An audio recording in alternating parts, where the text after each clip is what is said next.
Hello! So here is a little preview of Maxwell's Home Depot field trip today.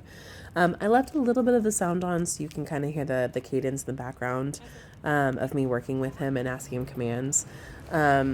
He did so much better than I thought he would. So the couple times, oh my God, it probably was like a year ago that we did public access work with him in Target and in another different Home Depot.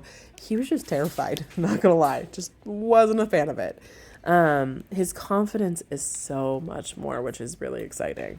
So he definitely gets nervous a couple times, and he definitely does the slinky dog, which he's doing like a half slinky dog here. But after that shake off, he actually does a couple of these shake offs. You can see his whole body language perk up, and he's like, oh, I can do this. This is not so bad. And he started taking treats again. I would definitely recommend that when you do walks, either in a Lowe's or a Home Depot, that you bring a couple treats with you.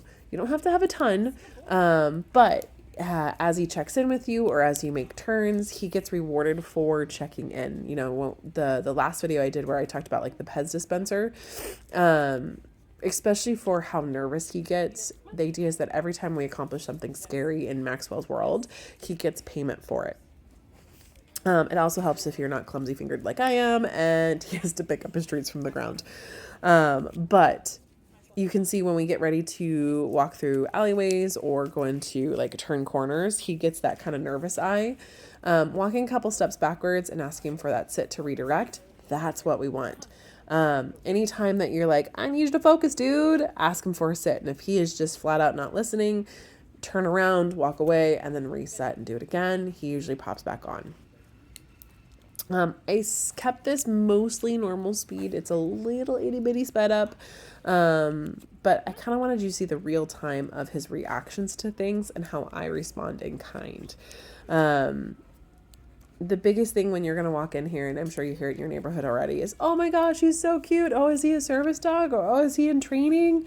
And the biggest thing I would say is, yep, we're in training. We can't say hi right now. And you just keep walking on past. It helps him learn through your body cues that you see a person, but he doesn't have to respond. So whether that's petting or saying hello or cowering behind you, it's just building a neutrality. Now, a perfect world, we're not so sniffy, but this is the first time we've been in here, and it's the first time we've done public access in a hot second. So I'm okay with a couple sniffs. Now, the kid that we just walked past has a stick that he is bouncing back and forth, and Maxwell was not okay with it. And there was a second where I wasn't okay with it either, because the kid started whistling towards Max. But that's where we just turn a corner and get him to focus again. But go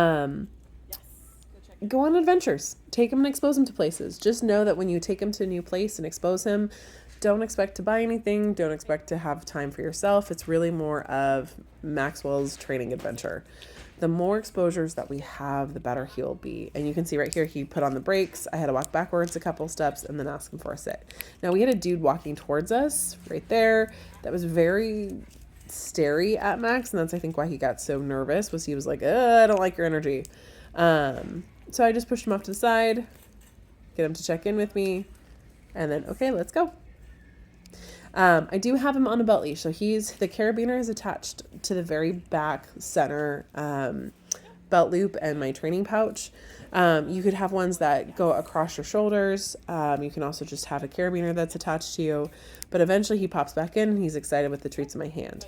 Now, he's very gentle with his mouth, which is lovely. So having those treats in your hand, he doesn't always have to get them, but it's sometimes a good distraction to help him focus.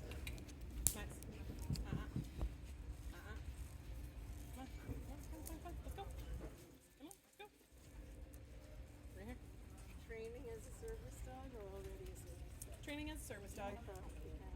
Hey, sit. Bud. Bud.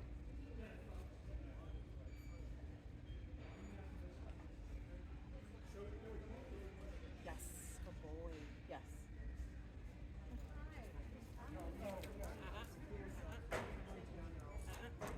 You showing herself? Come on. Training. What does that do that she got in front of it? This is just a camera to capture it. He's working on his public access skills for service dog work. Is she doing pretty good? We're getting there. Oh, good. Sounds like a fun thing to do. Yeah. Come on.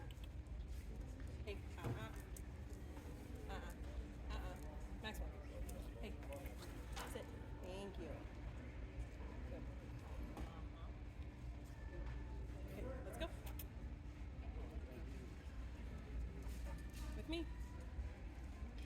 Good job, Max. Yes. Leave it. Leave it. Good. Leave it. Let's go. Come on. Good. Leave it. Yes. Good boy.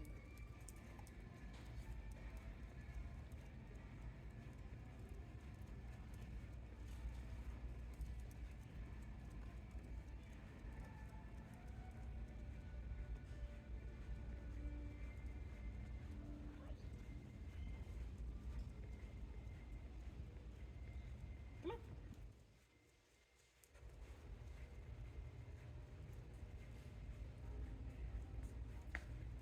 Maxwell. Maxwell, come on. Pay attention. Yes. Yes. Come on. Sit. Yes. Okay, let's go.